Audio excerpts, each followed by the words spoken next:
a husband. I'm a father. I'm a sister. I'm a son. I'm a brother. I'm a daughter. I'm a sister. I'm a referee. I'm a referee. I am a referee. I'm a referee.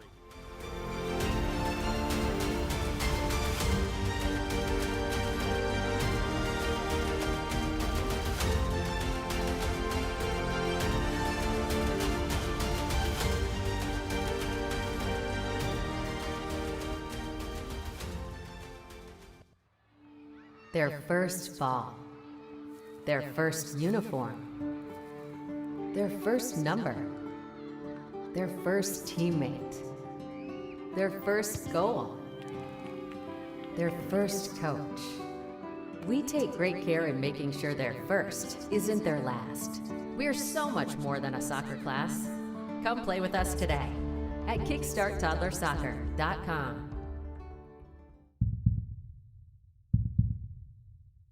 Now Worrell has a good cutback from him. He'll fire one, and that's going to go in!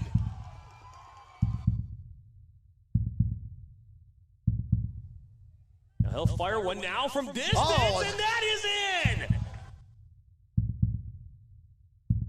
Creating some havoc.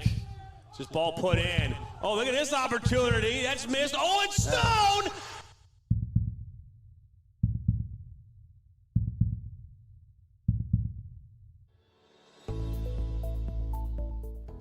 Granite City Food and Brewery has 2 Michigan locations in Troy and Northville. Serves made-from-scratch food, brews in-house beer, and even has brunch every Sunday from 9 a.m. to 2 p.m. To learn more about their daily specials or to book a private party, visit gcfb.com. Make sure you head over to Granite City in Northville at the corner of 7 Mile and Haggerty, or the Troy location at 16 Mile and I-75.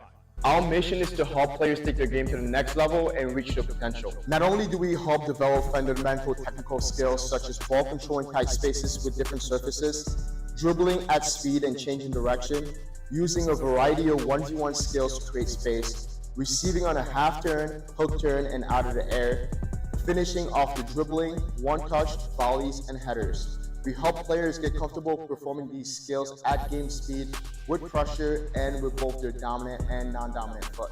In addition, we help players with their speed of play, awareness of space, defenders and teammates, and also dominate with their off-the-ball movement.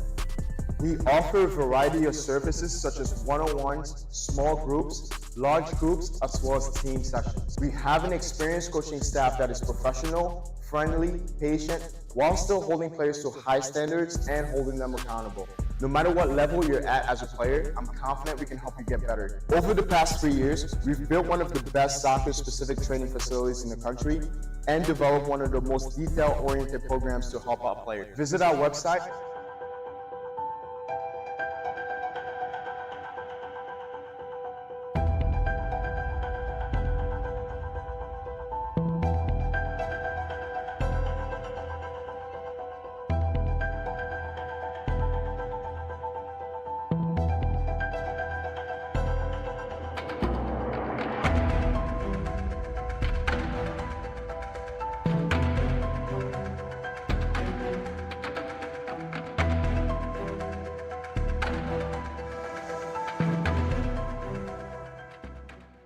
I watch soccer on the Michigan Soccer Network. I watch soccer on Michigan Soccer Network. لا تنسون تتابعونا على Michigan Soccer Network. I watch soccer on Michigan Soccer Network. I like to watch soccer on Michigan Soccer Network. I watch soccer on Michigan Soccer Network. Me gusta mirar fútbol en Michigan Soccer Network. I watch soccer on Michigan Soccer Network. I love watching soccer on the Michigan Soccer Network.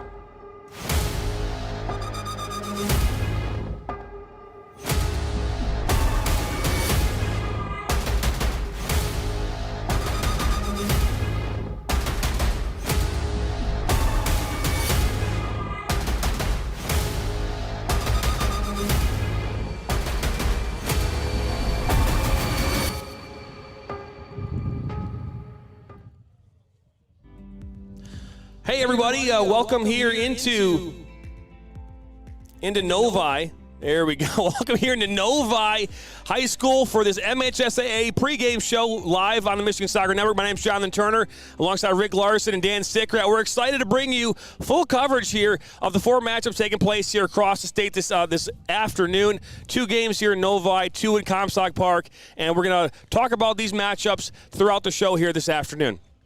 Welcome, everybody. Really excited to be here for the pregame show, and a lot of great matchups in store for us today. Yeah, this is always a special time of year. When you get to the state tournaments of high school sports, there's nothing better. There is nothing better. That's right.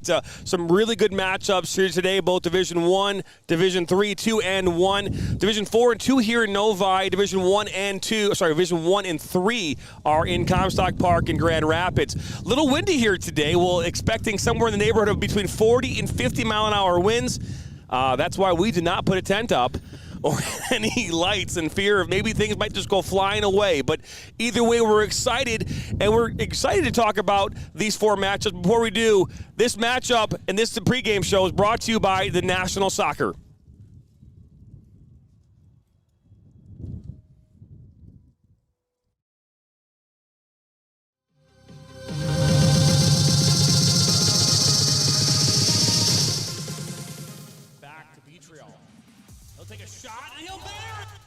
Fired from Bill Owens, and it'll go in!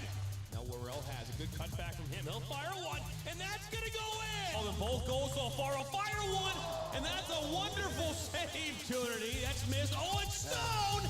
And the going. He'll fire one now from distance, and that is in! What a strike by Ben Maher.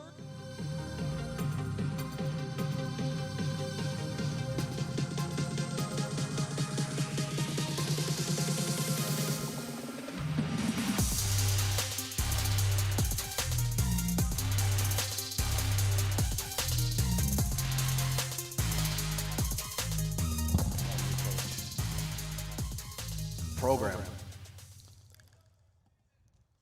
Welcome back here into Novi High School here for this pregame show. Live here on the Michigan Soccer Network. The first matchup that we're going to talk about here is a 3 o'clock matchup that takes place out in Comstock Park. Here in Novi, Ann Arbor Green Hills versus Muskegon Western Christian. 2 teams that were unranked throughout most of the season. I don't think they were ever ranked during the season.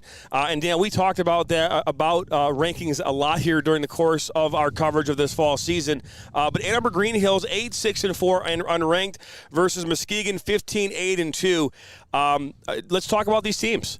Green Hills was a sub-500 team going into the state tournament. They finished 5th in the AA division of the Catholic League, and Bloomfield Hills Cranbrook won that division. They're playing in Division 2 here in an hour against Rich and Gold Lake. So a lot wasn't expecting them, but, you know, tournament time gives new life. And the Gryphons have taken on their new life and got on a roll, and here they are playing on the final day of the season. I mean, they're coached by Lucan Papascu. He's in his 13th season, 161, 126 overall. Not a bad start. They've had a number of championships in their history. Division 4 champion 2017, but 4 runner-up finishes. So they've been here before, won 1 time. Yeah, history's on their side in terms of experience and things like that they bring to the table, and I think that Lucian does a great job, and he's a very good coach, and I think he's going to have his team prepared to get them on the board to win another state championship today. So Green Hills came out of a league that includes Division 2 finalists in Cranbrook, and the Gryphons played mostly larger teams before entering the postseason at 3-6-4. So they came in with a losing record, now currently sitting a winning record. Yeah, and again, this is a team that's had a lot of deep runs in the postseason, especially in the last 20 years. The coach has been around. He knows how to get this group to play together. And, you know, it doesn't matter how you start. It's how you finish. And you have 2 teams in the Division 4 finals that are playing extremely good soccer here down the stretch. Well, that they are. And, you know, you look at Muskegon Western and look at their championship history, 7 MHSA titles, most recent one back in 2019. They also have 6 runner-up finishes themselves. So being to the state finals 13 times, coming away with 7 along the way, not too shabby. Yeah, that's a ton of experience inside the area, and I think that that when the culture runs that deep inside the school and inside the community, we've had some good experiences from going to Muskegon and watching good players play, and I'm sure that team's going to be prepared to win another title. So while you're watching us here, don't forget to get some comments. And you got any questions about these matchups? You have your predictions about who you think is going to win. Put in the comment section for us. We'll engage with you. We'll have a conversation back. We love doing that here on the Michigan Soccer Network. Again, these two teams, Division IV, they're playing here at 3 o'clock here at Novi High School. What more can we talk about in regards to these teams, starting with Muskegon? Well, Muskegon, their conference, they were in the Lakes 6 conference or Lakes 8 conference, which folded. So they played an independent schedule. They started the season 2-5, but they played a lot of D1, D2, and D3 schools. Now they're playing all D4 schools. They've won 8 in a row. It got on a roll late in the regular season, playing some great soccer. Unranked, maybe they were overlooked a little bit. A lot of offense for a team that's been into the Final 8, Final 4, state finals a lot of times over the last 40 years. 83 goals this year. They're rolling, playing with a lot of confidence. Yeah, they are. They actually started the season. They're at 2-5 and finished 10-8-2 before the end. Entering the playoffs. Again, they reached its 14th final despite losing a top midfielder to injury during that run. So, who'd they lose in that the midfielder? I have it here on the sheet from the MHSAA. I believe it was Grand Rapids, North Point, Christian and Leland during the playoffs defeated top-ranked Hartford in a regional final. So, I don't know who I guess I'm assuming that there's an injury here that they're not acknowledging. I don't know who that player was. They've beaten 4 ranked teams in a row to get to the finals. So. Okay. So, and then let's take a look at Ann Arbor Green Hills again. Just looking at their success. They've got a number of good players. Lachlan Ray Jr. scored 5 goals, 4 assists on the season. You got Michael Zhang. He's got 15 goals and 5 assists. Jay Vagan is a midfielder, 4 goals, 11 assists. Adrian Bardwell, a senior defender. Those are the top players to watch for Ann Arbor Green Hills. Again, you can't say enough about Green Hills. They've been here before. Only have one win. That's what it says here in our championship history. Yeah, they're 1-4 in state title games, but again, just like Muskegon, they've had a lot of teams go deep in the tournament, going back to the 80s and 90s. So you have 2 very good programs who didn't have the greatest of regular seasons, but beginning anew, I guess you could say, in the tournament. And they both navigated some tough runs, pulled off a lot of upsets along the way. I mean, Plymouth Christian, Green Hills beat them in the state semifinals. Plymouth Christian had their best team in their program's history, getting the Final Four, and scored an early goal and held on for a 1-0 victory. So, guys, I can tell you from doing the post-game interviews and things like that with the coaches after games, all season long, I think the coaches have done a great job with preparing their teams, not only in the particular games that we've done, but over the course of a season. When I spoke with, I think it was Todd Bowman the other day, from Rockford. Yep, Tim Bowman, Tim? Yep. Yeah, he laid out a full season's plan. So I'm sure that Lucian has done the same thing with his team and battle tested at 8-6-4. I think it puts them in a situation where, regardless of how the game plays out today, they're going to be prepared for any type of situation. And as the wind keeps rolling in here at Novi High School, I think that there's going to need to be some adjustments made on both sides. Yeah, 50 minutes to the first kickoff here in the Division II matchup between Cranbrook and Richland Gull Lake. We'll talk about them here actually later on in this show. But Rick, you've been to a state final as a head coach yourself. I've been to a state final as a player. I've been a part of it as a referee crew. What are these coaches telling their players here today in preparation for this match? I think one of the big things is you want to make sure that your team feels like it's another day. It's just another game of performance, and not just another game. And obviously, you're playing on the last day of the year, and that's super important. But you really don't want to overcook the occasion. And I think that's the biggest thing in terms of initial mentality coming out into the game. And then once it unfolds, once you get past the first 10 minutes or so, your team falls into a rhythm. And if it looks similar to what the way that your games have gone throughout the year, then as a coach, you kind of know that things are going to be okay, and then the players got to take over. At some point, this is a players' game, and these guys want to be here today, and I think that their performance is going to shine through. Yeah, it's one of those things too. I can remember as a player, just the camaraderie and the family feel that you had as being on those teams. The things that you're doing, the team dinners, the breakfast probably that they all had this morning. The bus ride here, just the excitement, the community. What we saw in Rockford and their community on Wednesday night, and how they all showed support for that Rockford squad during that matchup, is really, really special. And it's really cool to be a part of that. And Rockford will be playing the Division I final later at noon here in Comstock Park against Rochester Adams. We'll talk about that here in the last part of the show. But don't go anywhere. When we come back, we'll cover the Division III matchup between Grosse Ile and Holland Christian. And we'll also have David Ellis, who will be doing play-by-play for the two matchups here today, live right here at Novi High School. So don't go anywhere. We'll be back here on the other side of the break. You're watching the MHSA pregame show right here on the Michigan Soccer Network.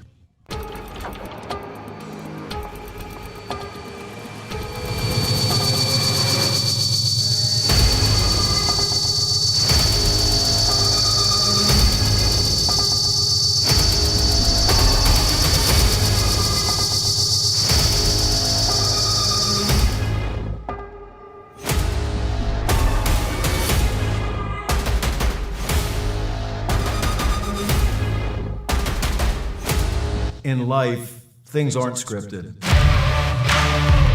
If you're an athlete, we need people like you and translate those skills to officiating. You can get a lot out of it. It happens in every town, in every game. We never have a perfect game, but the rewards always outweigh the negativities.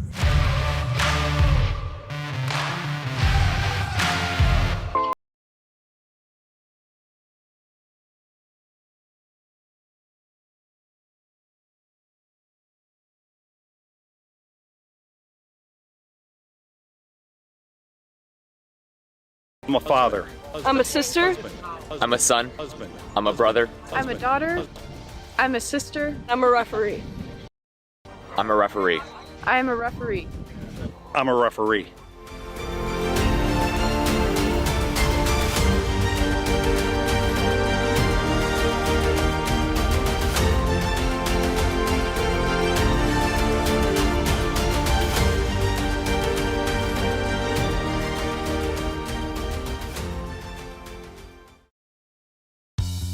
There's just one place where students are students first, and athletics are played with purpose and perspective.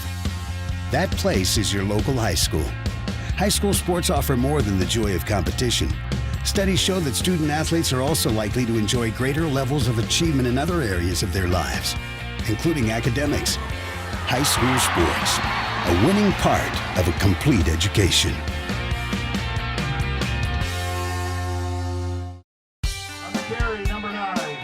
My dad and my grandfather are officials. I've grown up around officials and seeing how much they enjoy being part of the games. As a student athlete, I've always appreciated the people out there who are willing to give back to the kids.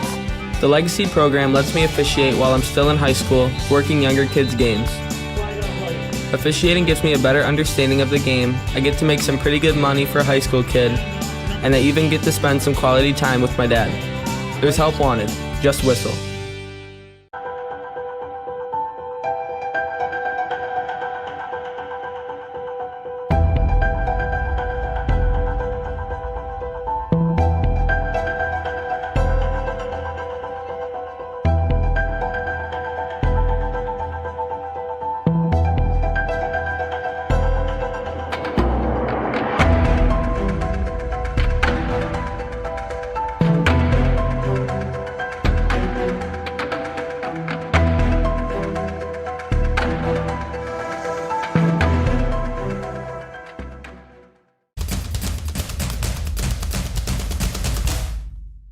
As the voice of Michigan student athletes, the Student Advisory Council's role is to convey the message of how high school sports are supposed to be played. We were responsible for helping the MHSAA maintain a positive and healthy atmosphere in which interscholastic students can thrive.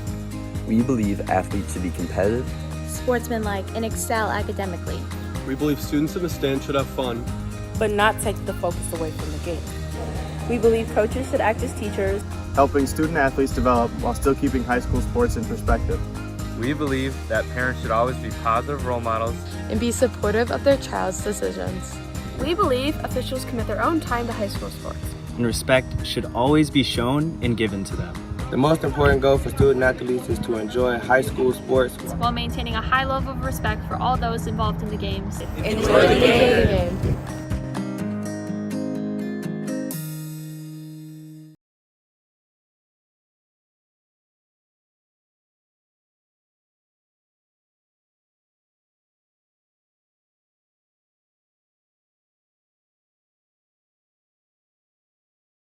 I watch soccer on the Michigan Soccer Network. I watch soccer on Michigan Soccer Network. لا تنسون تتابعونا على Michigan Soccer Network. I watch soccer on Michigan Soccer Network. I like to watch soccer on Michigan Soccer Network. I watch soccer on Michigan Soccer Network. Me gusta mirar fútbol en Michigan Soccer Network. I watch soccer on Michigan Soccer Network. I love watching soccer on the Michigan Soccer Network.